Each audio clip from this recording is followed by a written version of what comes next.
Bienvenidos a este nuevo bloque de Poder y Dinero, aquí en Americano Media. Santiago, estamos repasando los temas principales que hemos atravesado, que hemos discutido este primer año de Poder y Dinero. Y así como el bloque anterior, repasamos América Latina, que es un área que naturalmente nos importa mucho. Te propongo, revisar la cuestión, naturalmente, que creo yo cambió el escenario geopolítico global hace ya casi 15 meses, que es la invasión de Rusia a Ucrania. Hemos, me parece, sistemáticamente tratado este tema. ¿Cómo sintetizarías, cuál te parece en breves conceptos el principal impacto que ha tenido esto en el escenario internacional, tanto en términos económicos como en términos militares, Santi?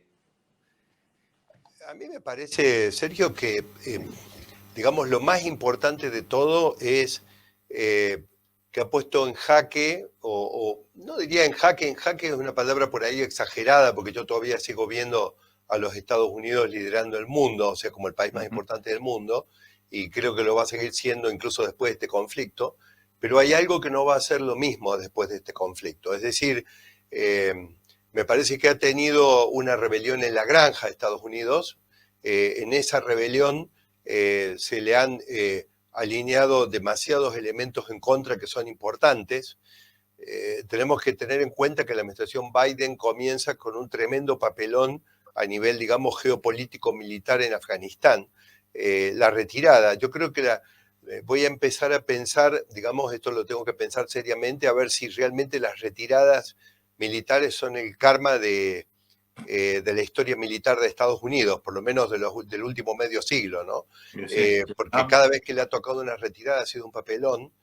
Indudablemente, si yo después de esa retirada veo que Rusia se ha animado, independientemente de que sabés que yo comulgo con muchos de los pensadores norteamericanos que le dan muchos motivos reales a Rusia, a Putin, para haber actuado como actuó, que tienen que ver con provocaciones geopolíticas, pero no quiero entrar en ese debate, pero una vez hasta a vos te gusta o te parece bien lo que hicieron, pero sí creo que aunque lo hayan provocado, supongamos, aceptemos por un momento que Rusia se haya sentido provocada por las acciones que ha venido llevando a cabo Estados Unidos de irse comiendo los países ex Unión Soviética con una organización que es para el Atlántico Norte y son países que no tienen nada que ver con el Atlántico Norte, ¿no?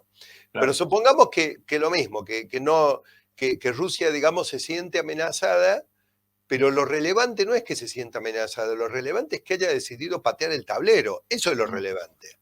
Entonces, a mí me parece que Rusia decide patear el tablero, eh, China acompaña en cierta medida a Rusia y se empiezan a producir una cantidad de elementos que cuestionan, eh, digamos, qué tan férreo es el liderazgo de Estados Unidos de esta parte del mundo, ¿no es cierto? Claro. Después, Sergio, como efecto dominó, vemos a Macron en Beijing, diciendo que se termina el tiempo del vasallaje de Europa respecto a Estados Unidos. Y vos sabés que aquí hay cosas que muchas veces en los medios occidentales no han sido cubiertas, porque yo te cuento un secreto.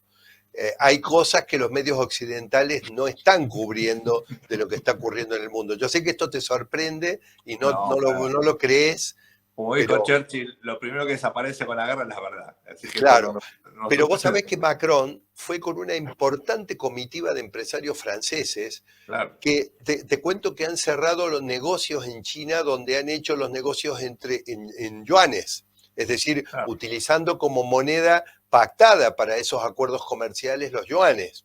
Entonces, podemos seguir con otros elementos como los movimientos del presidente Lula y otros hechos desafiantes, digamos, como Irán, Arabia Saudita, pero me parece que esto es suficiente para ya justificar por qué yo digo que si vos me preguntás el hecho más importante de todos es que Estados Unidos de repente, digamos, está, digamos, su liderazgo con un cuestionamiento que por el momento es parcial, pero yo siento que es una situación como de run, todo el mundo está hablando qué pasa con Estados Unidos, ¿viste? Te propongo, Santi, que escuchemos a Juan Bataleme, que estuvo con nosotros y creo que compartió conceptos fundamentales que tienen que ver con lo que estás hablando y que dan, creo yo, bastante claridad al respecto. A ver qué decía Dale. Juan. Primero, yo entiendo que el compromiso norteamericano con Ucrania, a pesar del proceso electoral, va a seguir. Lo que vamos a ver son cambios en la intensidad del conflicto.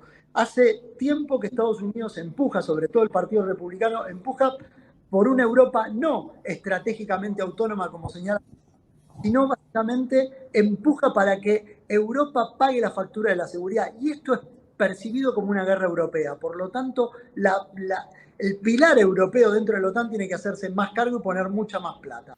Fíjate, Santi, que en lo que nos dice Juan, acá hay varios elementos interesantes que remite también a otras entrevistas que hemos hecho, ¿no? Sobre todo, te acordás, Rafael Grossi, este embajador argentino que está a cargo de la Agencia Internacional de Energía Atómica, que estuvo en Zaporizhia, en esta zona pero tan caliente, la base, la central atómica más grande del mundo, que fue asediada, ¿no?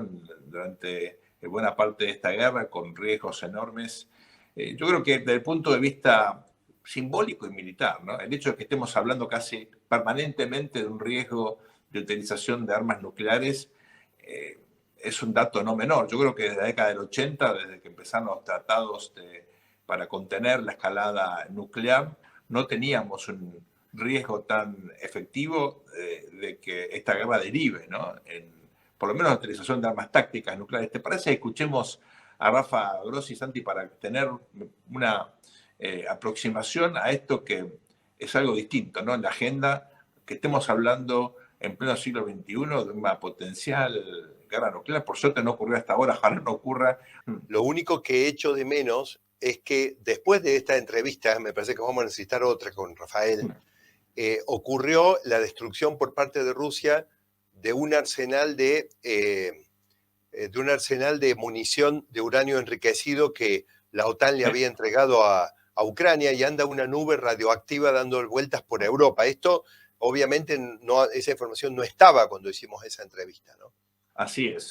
Las imágenes son impresionantes, ¿no? La verdad que la compartimos con la producción de Poder y Dinero, y bueno, fue un fin de semana en el cual yo creo por primera vez, desde que yo tengo uso de razón, realmente el riesgo de una escalada nuclear, yo la viví con una intensidad realmente increíble, ¿no? Ahora, este conflicto, Santiago, me parece, ha tenido impactos regionales, globales, pero sobre todo pone un foco particular en la región. Cuando uno mira Ucrania enseguida hacia el sur, bueno, aparece un país fundamental que tuvo elecciones este año, que es Turquía. Más al sur está Medio Oriente, como si fueran partidas de ajedrez simultáneas. Lo que pasa en un terreno naturalmente afecta a otros, porque estamos en un escenario geopolítico cada vez más complejo, más ambiguo, más volátil y sobre todo más incierto, ¿no?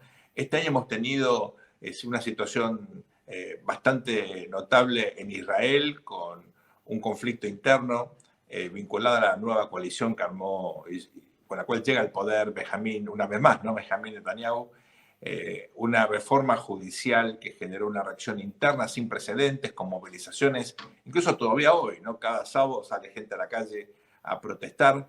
Yo creo que vale la pena revisar por lo menos algunos conceptos que compartió con nosotros Julián Splinterman, porque te pone, creo yo, blanco sobre negro sobre esta especie de conflictividad intensa, desafíos a la autoridad, incluso una agenda de seguridad que queda no desplazada, ¿no? Pero por lo menos condicionada a los conflictos internos en un país clave para Occidente, para el equilibrio geopolítico mundial, como es Israel. ¿Te parece? Escuchemos a Julián. No sé decirte en qué capítulo estamos porque, como bien decís, las advertencias son históricas, también son reales. Lo que pasa es que lo que se calibra en realidad la advertencia es, por un lado, inducir a Occidente a que diplomáticamente contenga de manera real el avance nuclear iraní, y en caso de que esto falle es una amenaza a Irán de que no prospere en este camino porque va a ser atacada. Pasa que la decisión del ataque es una decisión importante con consecuencias muy grandes. Finalmente, Santi, tuvimos elecciones en Turquía, y aquí nosotros venimos siguiendo el tema con, bueno, yo diría con con mucha atención, porque Turquía es un actor central, ¿no?, en el escenario de Europa y, por supuesto, influye mucho en la región, tiene una historia imperial muy, muy fuerte. Tuvimos con nosotros a Pablo Boca, que realmente dejó conceptos, me parece, vitales para comprender qué está pasando en Turquía. Estamos a días de la segunda vuelta. Escuchémoslo, Pablo. En Turquía están diciendo que probablemente el presidente Erdogan retrase la fecha de las elecciones. Ese es el primer punto, ¿no? No estamos seguros de si las elecciones se van a hacer en mayo como se habían planteado hace por lo menos 4 semanas atrás. Ese es el primer punto. En segundo lugar, que la estabilidad interna doméstica de Turquía es algo que le interesa, yo diría, que a todas las grandes potencias. No es un dato menor, es el país que está ahí con un pie en digamos, tiene las llaves del Mar Negro, algo fundamental para las operaciones militares, sobre todo navales, en el conflicto de Ucrania. Santi, nos quedan muy poco tiempo en este bloque, pero lo que yo creo que tenemos aquí es en comprimido, cuando uno mira toda la zona del planeta, desde Bielorrusia hacia el sur, llegando obviamente al Golfo, una situación donde volvió la guerra. Me parece que volvió para quedarse, por lo menos un conflicto mucho más largo, más intenso, más extenso de lo que muchos suponían, con consecuencias geopolíticas, políticas, económicas y culturales que vamos a ver por mucho tiempo en este nuevo escenario. No se vayan, ya volvemos luego de esta muy breve pausa con más poder y dinero aquí en Americano Media.